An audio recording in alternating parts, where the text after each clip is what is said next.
Marathon Moose Lodge. I'm Jerry Dubois, the administrator of the lodge. As you can see behind me, we have a crowd here tonight. We're doing a fundraiser, trying to still raise money to repair our roof that got destroyed in the hurricane. We have a long ways to go.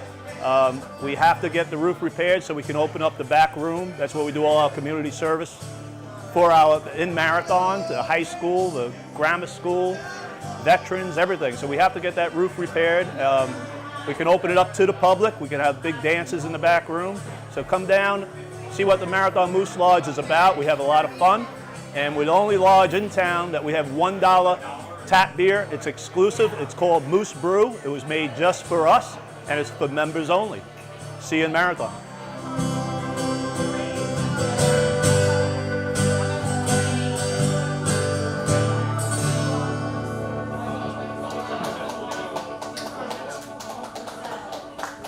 All right.